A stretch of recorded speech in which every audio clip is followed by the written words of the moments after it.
அதாவது நாங்கள் first Indian எடுக்கும்போது அதான் தமிழ்லேயே ரொம்ப அதிகமான பட்ஜெட்டு. பயமாகவே இருந்தது, அது ஒரு குற்றச்சாட்டாகவே வைக்கப்பட்டது. ஆனால் இப்போ பார்க்கும்போது அந்த இந்தியன் குடும்பம் ஒரு நடுத்தர குடும்பம் தான். நான் எழுதுவேன். இப்போ என் நண்பர் வைரமுத்து இருக்கார், அவர் நான் எழுதுறேன் 7-8 பேரோட நான் எழுத மாட்டேன்னு நடுவில் சொல்லிட்டு இருந்தார். மிஸ் யூனிவர்ஸுங்கிறது இந்தியாவிலேருந்து ஒருத்தவங்க போனாங்கிறதே பெருமையாக இருக்குது.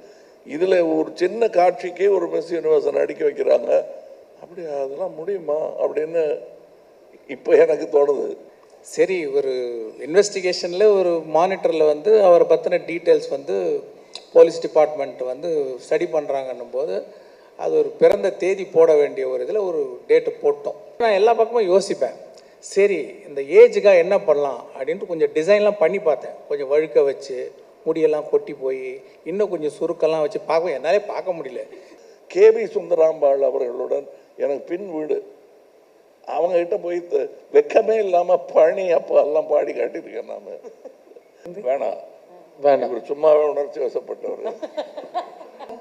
இந்த படம் தான் என்னுடைய most difficult and most challenging role till date அப்படின்னு சொல்லியிருக்கீங்க பல இன்டர்வியூஸில். எதனால?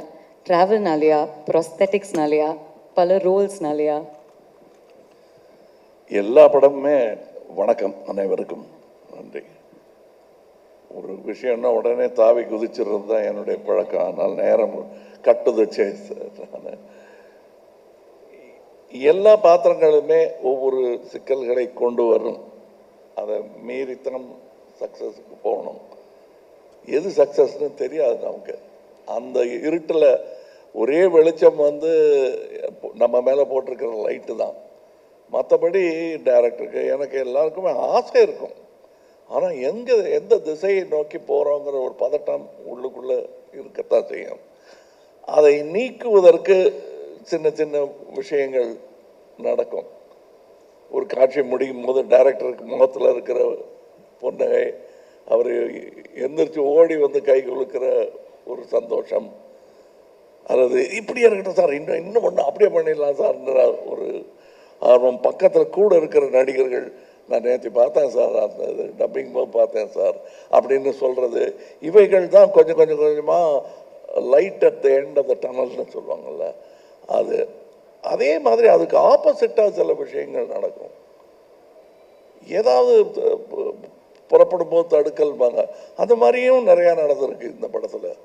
அதெல்லாம் பார்க்கும்போது இவ்வளோ கஷ்டப்படுறோமே, இதெல்லாம் போய் சேருமாங்கிற சந்தேகங்கள் வலுக்கும். விபத்துக்கள், கோவிட், கூட நடித்த கலைஞர்கள் பேசிகிட்டு இருந்தோம், நல்ல ஆரோக்கியமாக பேசிகிட்டு இருந்தோம், சரி நாளைக்கு பார்க்கலாம் அப்படின்னு சொல்லிட்டு போகிறவங்கள பார்க்க முடியாமல் போகிறது, இதெல்லாம் ரொம்ப பயமாக இருந்தது. இவ்வளவு நிகழ்வுகள் ஒரே படத்தில் எனக்கு இதுவரை நடந்ததில்லைன்னு சொன்னால் அது மிகையாகாது.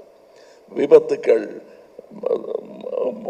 ஒரு அகால மரணங்கள் என்று பல. இத்தனையும் தாண்டி நாங்கள் இன்றைக்கி எல்லாரும் சந்தோஷமாக மூஞ்சி தூக்கி வச்சுக்காமல் இருக்கோம்னா இதில் நம்ம செஞ்ச வேலைக்கெல்லாம் பயன் கிடைக்க போகிறது என்கிற நம்பிக்கை எங்களுக்கு வந்திருக்கிறது.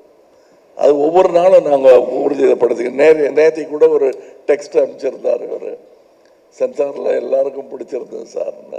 அவங்க ஜாஸ்தி பேசவே மாட்டாங்க, ஏன்னா பேச்சு கொடுத்தா அது வேறு எதுக்கு வம்பு, இது சொன்னாங்க விட்டுட்டாங்க, கொஞ்சம் கருணையாக அதிகமாக காட்டிட்டாங்க சங்கருக்குன்னு சொல்லிடுவாங்க. அதனால் வழக்கமாக சென்சாரில் இருக்கிறவங்க வணக்கம் அப்படின்ட்டு போயிடுவாங்க, நல்லா இருந்தது சார்ன்னு. ஒரு சில படங்களுக்கு தான் அவங்க முன் தங்களுடைய மனிதர்களாக தங்களுடைய உணர்வுகளை சொல்லுவாங்க. அதை தான் நேற்று அவர் அனுப்பிச்சிருந்தார் எனக்கு டெக்ஸ்டான்னு நினைக்கிறேன். இந்த மாதிரி தருணங்கள் இன்னும் நிறைய வரும் என்று நான் நம்புகிறேன். சங்கர் சார், அதை பற்றி சொல்லுங்களேன். அந்த சென்சர் போர்டோட உங்களுக்கு இருந்த அந்த கான்வர்சேஷன் என்ன நடந்துச்சு அப்படின்னு. இல்லை, நான் படம் முடிஞ்சோடனே கட்ஸ் பற்றி பேசிட்டு வந்துட்டேன். பட் ப்ரொடியூசர்ஸ் போய் பேசியிருக்காங்க. போய் பேசும்போது அவங்களுடைய ஒப்பீனியன் சொல்லியிருக்காங்க, படம் நல்லா வந்திருக்கு அப்படின்ட்டு. ஒரு கட்ஸுக்கு கூட சரி யூஏ கொடுக்குறீங்களே, இது சில விஷயங்கள் அதை ரிமூவ் பண்ணால் பவர் போயிடுமே, அது யூஏ இருக்குது, அதனால் நீங்கள் அலோவ் பண்ணலாமே அப்படின்னு கேட்டேன். கேட்கும்போது நம்மளுடைய டீமுக்கு அவங்க சொல்லியிருக்காங்க, படம் நல்லா வந்திருக்கு, ஃபேமிலியெல்லாம் உட்காந்து பார்க்க போகிறாங்க, இதுக்கு எதுக்கு இதை கொடுத்துருங்களேன் அப்படின்னு சொன்னாங்க. சரி, நான் கொடுத்துட்டேன். இதுதான் நடந்த விஷயம். ஃபென்டாஸ்டிக். ஏன்னா எல்லாருமே பார்க்கக்கூடிய படமாக இருக்கணும் அப்படிங்கிற மைண்ட் செட்டோடு தான் நீங்கள் எடுத்திருக்கீங்க. And you work for 6 years to release this baby of yours அப்படிங்கும்பொழுது it's exciting. And Kamal sir, நீங்கள் வந்து இமோஷ்னலி சொன்னீங்க the highs and lows that you experienced. ஆனால் ஒர்க் வைஸ் சேனாபதி அவருடைய கேரக்டரை தாண்டி, இந்த மேக்கப் லுக்கை தாண்டி 6 வெவ்வேறு கதாபாத்திரங்கள் நீங்கள் வந்து ப்ளே பண்ணியிருக்கீங்களா? அதை பற்றி சொல்லுங்கள். அதாவது நாங்கள் ஃபஸ்ட்டு இந்தியன் எடுக்கும்போது அதான் தமிழ்லேயே ரொம்ப அதிகமான பட்ஜெட்டு, பயமாகவே இருந்தது. அது ஒரு குற்றச்சாட்டாகவே வைக்கப்பட்டது. ஆனால் இப்போ பார்க்கும்போது அந்த இந்தியன் குடும்பம் ஒரு நடுத்தர குடும்பம் தான். இது நல்ல வசதியான குடும்பம். அதற்கு எப்படின்னா, வசதின்னா வெறும் பணம் மட்டும் இல்லைங்க, இதில் திரட்டக்கூடிய திறமைகள், தொழில்நுட்ப கலைஞர்கள், இவங்கள்லாம் வந்து ஒன்று நினைப்போம், அது அடுத்த படத்தில் ஏதாவது வசதி வந்ததும் வச்சுக்கலாம் சார், நல்லா இருக்கு, அந்த படத்தில் பார்த்தோம், வெளிநாட்டு படத்தில் பார்த்தோம், பட் அவ்வளோ காஸ்ட்டும் அது பண்ண முடியாது. பிரிட்ஜான் தருவார் கோய படமாக வேணால் பார்க்கலாம், நம்ம கட்ட முடியாத பாலம் அப்படின்ட்டுலாம் தோணும்ல. அதையெல்லாம் தைரியமாக இறங்கி செஞ்சுருக்காரு. அதாவது படம்னு பார்க்கும்போது எல்லாரும் படம் நல்லா இருக்கு, ஃபர்ஸ்ட் ஹாஃப் செகண்ட் ஹாஃப்னு அப்படி பேசிட்டு போயிடுறாங்க. ஆனால் எத்தனை பேருடைய உழைப்பு இருக்கிறது இதில். எனக்கு இதெல்லாம் பழக்கமே கிடையாது. இத்தனை வருடங்கள் நான் இருந்திருக்கிறேன். ஒரே படத்தில் இத்தனை கலைஞர்கள் பெருந்தன்மையுடன் ஒத்துழைத்து செய்வது. அதாவது சில கவிஞர்கள் எழுத மாட்டாங்க, நான் எழுதினா எழுதுவேன். இப்போ என் நண்பர் வைரமுத்து இருக்கார், அவர் வந்து நான் எழுதுறேன் 7-8 பேரோட நான் எழுத மாட்டேன்னு நடுவில் சொல்லிட்டு இருந்தார். என்ன மாதிரி 1-2 பேருக்கு சலுகைகள் கொடுப்பார் அவர்.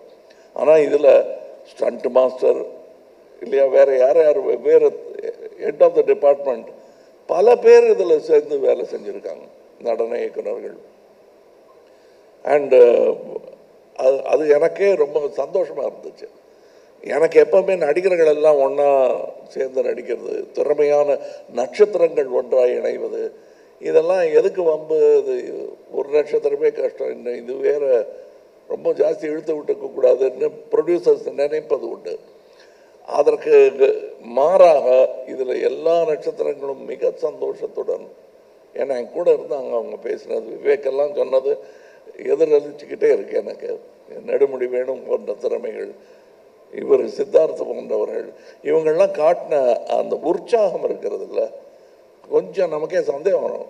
இவ்வளோ சந்தோஷப்படுறாங்களே, அது நிஜமாவா அப்படின்னு நான் கேட்டிருக்கேன் அவர்கிட்ட. அவங்க மூஞ்சில் அடித்த மாதிரி கையில் சத்தியம் பண்ணி சொல்லிட்டாங்க அவங்க. அதனால் நான் நம்புகிறேன், இவங்களையெல்லாமும் நான் நம்புகிறேன். இதில் இருந்துட்டு சின்ன டெக்னீஷியன்ஸ், அசிஸ்டன்ட் டைரக்டர், இப்போ கூட நான் மேடைக்கு வந்தபோது முதல் தடவையாக ஒரே வாட்டி ட்ரெஸ்ஸை பார்த்து ஓகே சொன்னது இதுதான். இந்த ட்ரெஸ்ஸை நான் போட்டிருந்தேன், டைரக்டர் சார் நல்லா இருக்கு, ப்ரமோஷன்ஸ்ல கூட வேற மாத்த சொல்வாரு, நல்லா இருக்கு சார், இல்லைன்னா அப்படி சுற்றி நடப்பார். அந்த நூலால் தான் சார் துணி போனோம், இல்லை திருப்பி தள்ளி போய் நிற்பார், திருப்பி கிட்ட வருவார். அது அவர் முடிவு பண்ணுறதுக்குள்ள அது ஒரு சின்ன சேஞ்சாக இருந்தாலும் அதை சரி இது பண்ணிக்கலாம், எதுக்கும் இன்னொரு வாட்டி நான் யோசிச்சுட்டு சொல்கிறேன்னு அவ்வளோ யோசிக்கிறவர். ஸோ ஒரு துணி, ஒரு நூல், ஒரு பெல்ட், தாத்தாவுடைய கத்தி, அதை வைக்கிறதுக்கான இது, அது பெட்டி, பேனா, இதையெல்லாம் நாங்கள் தீவிரமாக டிஸ்கஸ் பண்ணுறோன்னா நம்ப மாட்டாங்க. எப்பா ஒரு பேனா கொண்டா அப்படிங்கிற மாதிரி இல்லை இந்த படம். எல்லா விஷயத்தில் இப்போ கூட இன்றைக்கி ஒரு விளம்பரம் வந்திருக்கேன், அந்த ட்ரெஸ்ஸு போட்டுக்கிறதும் கஷ்டம், உருவாக்குறதும் கஷ்டம்.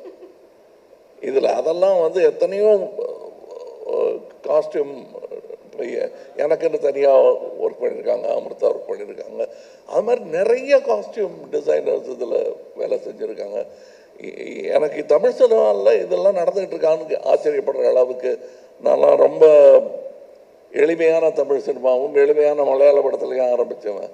இப்போ மிஸ் யூனிவர்ஸுங்கிறது வந்து இந்தியாவிலேருந்து ஒருத்தங்க போகிறாங்கிறதே பெருமையாக இருக்குது.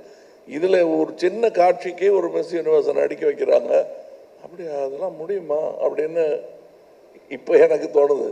நான் மறுபடியும் ரசிகனாகி இதெல்லாம் வந்து யோசிப்போம், சிச்சி வேணான்னு கனவு கலைச்சிட்டு நமக்கு இருக்கிற துணியை கசக்கி போட்டுக்கிட்டா போதும், ஈர துணியை மடியில் கட்டிக்கிட்டு நடந்தால் போதும்னு நினச்சிட்டு இருந்த அந்த தமிழ் சினிமாவை கொண்டு சேர்த்த இடம் வந்து இவங்களுக்கெல்லாம் அந்த பெருமை உண்டு.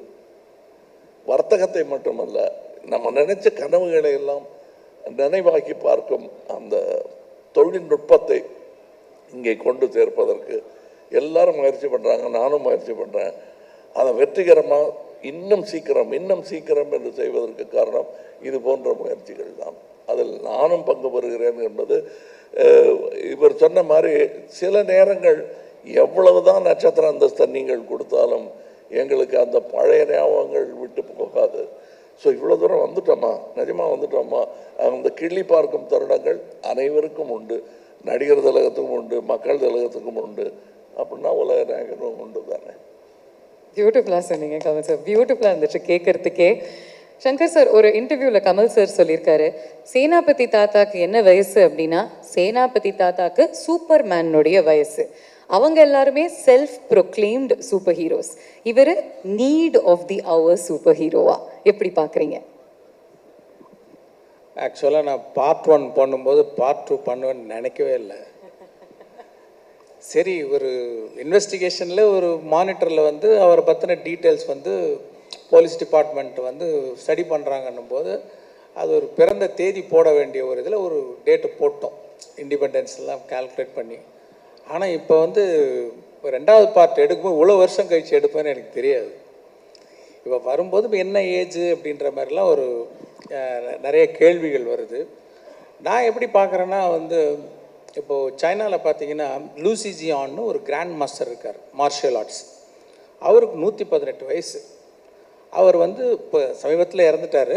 அவர் அந்த ஏஜில் கூட வந்து பறந்து அடிக்கக்கூடிய ஒரு கிராண்ட் மாஸ்டராக இருந்தார். அதே மாதிரி தான் இந்த கேரக்டரும் நம்ம சேனாபதியும் வந்து இஸ் அ கிராண்ட் மாஸ்டர், வர்மக்கலையில் ஒரு கிராண்ட் மாஸ்டர். இப்போ இவங்களுக்கெல்லாம் ஒரு பொதுவாக ஒரு குவாலிட்டி என்ன இருக்கும்னா டிசிப்ளின், அப்புறம் ஹேபிட்ஸ். அதாவது மெயினாக வந்து நம்ம கல்ச்சர் பார்த்திங்கன்னா இந்த தியானம், யோகா இதெல்லாம் பண்ணக்கூடிய கேரக்டர். ஃபுட் ஹேபிட்ஸு, அதாவது ஒரு வேளை தான் சாப்பிடுவாங்க. இந்த மாதிரி கட்டுப்பாடோடு இருக்கக்கூடிய ஒரு மார்ஷியல் ஆர்ட்ஸ் கிராண்ட் மாஸ்டருக்கு வந்து வயசு ஒரு பொருட்டே கிடையாது. அவங்க அந்த ஏஜில் இருந்தால் கூட அவங்க ஆக்டிவாக இருப்பாங்க. இப்போ பார்த்தீங்கன்னா இப்போ வந்து சூப்பர்மேனுக்கு ஏஜ் கிடையாது. இப்போ அதே பார்த்தீங்கன்னா இப்போ அயன் ஃப்ளெமிங்கோடைய புக்கில் வர அந்த பாண்டு கேரக்டர் இப்போ கால்குலேட் பண்ணி பார்த்தீங்கன்னா 102 வயசு. நம்ம அப்படியே பார்க்குறோம். பாண்டு அவரை நம்ம ரசிக்கணும், அந்த மாதிரி தான் நான் பார்க்கணுன்னு நான் விரும்புகிறேன். ஏன்னா வந்து சேனாபதி கேரக்டர் வந்து நம்ம ஒவ்வொருத்தர் மனசுக்குள்ளேயும் இருக்கிற ஒரு கோபம், ஆதங்கத்தினுடைய வெளிப்பாடு தான். அவங்க எல்லாருடைய மனசுலையும் இருக்கக்கூடிய கோபம், ஆதங்கத்தோட வெளிப்பாடு தான் அந்த சேனாபதி கேரக்டர். ஸோ அந்த கேரக்டர் எப்போவுமே ஒரு பவர்ஃபுல்லாக இருக்கிறது தான் எல்லோரும் விரும்புவாங்க. நானும் அதான் விரும்புகிறேன். கொஞ்சம் நான் எல்லா பக்கமும் யோசிப்பேன். சரி, இந்த ஏஜுக்காக என்ன பண்ணலாம் அப்படின்ட்டு கொஞ்சம் டிசைன்லாம் பண்ணி பார்த்தேன். கொஞ்சம் வழுக்க வச்சு, முடியெல்லாம் கொட்டி போய், இன்னும் கொஞ்சம் சுருக்கெல்லாம் வச்சு பார்க்க என்னாலே பார்க்க முடியல. எப்படி எதுக்கு இப்படி பார்க்கணும், அது ஒரு சூப்பர்மேன் கேரக்டர் மாதிரி தானே அப்படின்னு சொல்லிட்டு தான் இந்த லுக்கில் இந்த படத்தில் காமிக்கிறோம். இதில் ஒரு பெரிய அட்வான்ஸ்மெண்ட் என்னென்னா, பார்ட் 1 பண்ணும்போது அப்போ வந்து ப்ராஸ்தட்டிக்ஸ் வந்து அன்றைக்கி இருக்கிற ஸ்டேஜில் வந்து கொஞ்சம் திக்னஸ் ஜாஸ்தி. ரொம்ப கஷ்டம் சாருக்கு, இப்போவும் கஷ்டம்தான், அது ரொம்ப கஷ்டம். ஏன்னா அந்த திக்னஸ்க்கு வந்து நீங்கள் சாதாரணமாக நடிச்சிங்கன்னா வெளியில் வராது. அதை கண்ணாடியில் பார்த்து எத்தனை மடங்கு நடித்தா இந்த ஸ்மைல் வர்றதுக்கு எவ்வளோ பம்ப் பண்ணணும், எவ்வளோ ப்ரெஷர் போடணுன்றது கண்ணாடியை பார்த்து ஒவ்வொரு ஷாட்டுக்கு முன்னாடி சார் நடித்தாங்க. இப்போ வந்து இன்னும் கொஞ்சம் மெல்லிஸ் ஆகிடுச்சு ப்ராஸ்தட்டிக்ஸ். அப்படின்னும் போது நான் சொன்னது என்னென்னா, அப்போ வந்து பேக் அண்ட் ஃபோர்த் போகிறதுக்கு வசதி இல்லை. நல்லாவே ஸ்பெண்ட் பண்ணார். இருந்தாலும் அமெரிக்காவுக்கு போயிட்டு ஒரு டெஸ்ட் ஒன்று பண்ணிவிட்டு அப்புறம் இன்னும் கொஞ்சம் ஃபைன் டியூன் பண்ணுறதுலாம் அந்த ஃபெசிலிட்டிலாம் அப்போ இல்லை. இப்போ வந்து நான் என்ன சொன்னேன்னா, போன படத்தில் வந்து ஃபஸ்ட்டு பார்க்கும்போது யாருக்கும் அது கமல் சார் மாதிரி இல்லையே, இல்லை கமல் சார் மாதிரி இருக்கே அப்படின்னு ஒரு டிஸ்கஷன் போச்சு. இந்த வாட்டி நான் சொன்னது லெகசி எஃபெக்ட்ஸ்ன்றவங்க தான் இந்த மேக்கப் டிசைன் பண்ணாங்க. அவங்கக்கிட்ட நான் சொன்னது, இந்த வாட்டி ஐ வாண்ட் டு see அவர் ஆக்டர் மோர். ஏன்னா ப்ராஸ்தட்டிக்ஸில் வந்து நம்ம ஆக்டரோடைய முகம் வந்து அந்த திக்னஸில் போயிடக்கூடாது, அந்த ஆடியன்ஸுக்கு வந்து அந்த ஆக்டரை பார்க்கணும். அப்படின்னும் போது அவங்க கரெக்டாக வந்து இந்த வாட்டி பார்ட் 1ஓட பார்ட் 2ல் நீங்கள் வந்து கமல் சாரோடைய முகத்தையும் அந்த கேரக்டரில் இன்னும் நல்லா பார்க்கலாம். அதுதான் வந்து அதோடைய ஸ்பெஷாலிட்டி. ஓகே.